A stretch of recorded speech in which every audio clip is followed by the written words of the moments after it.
মুর্শিদাবাদের একমাত্র নতুন ওয়াটার পার্ক, যেটি উদ্বোধন হয়ে গেছে ঠিকই, কিন্তু এখনো সেইভাবে পুরোপুরি তৈরি হয়নি। এটিকে একটা পার্ক রূপে এখন ভাবতে হয়। আপনারা যারা ওয়াটার অ্যাক্টিভিটির জন্য এই পার্কে আসবেন ভাবছেন, আমার মনে হয় এটিকে চালু করতে এই পার্ক কর্তৃপক্ষের এখনো 2 বছর থেকে 3 বছর সময় লাগতে পারে। কোন একটা ইউটিউব ভিডিওতে আমি দেখেছিলাম মুর্শিদাবাদে নাকি নতুন একটা ওয়াটার পার্ক চালু হয়েছে। সেই ভিডিও থ্রু দিয়েই গিয়েছিলাম এই পার্কটা দেখতে, কিন্তু গিয়ে যেটা দেখলাম,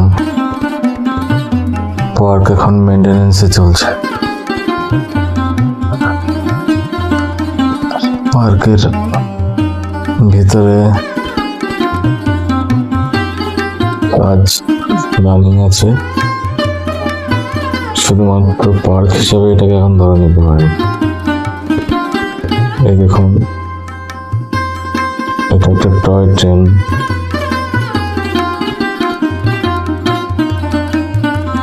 ঢুকে এরকম একটা সুন্দর গ্রাউন্ড রয়েছে, আর এগুলো বাচ্চাদের অ্যাক্টিভিটি। টয় ট্রেন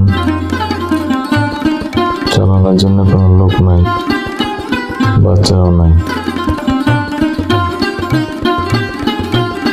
মুর্শিদাবাদের মানুষ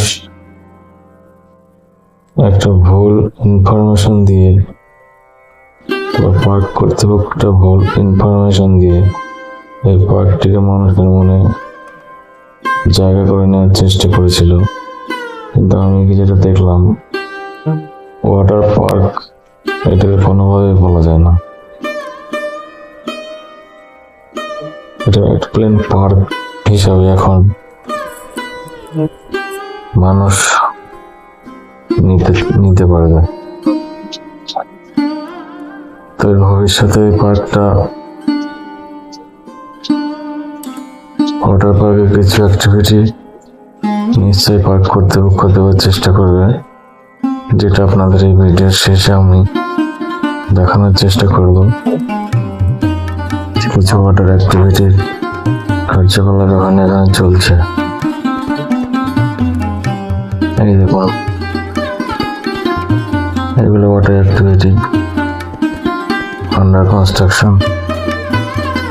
কবে কমপ্লিট হবে কেউ বলতে পারছি না। আর এই একটা আন্ডার কনস্ট্রাকশন।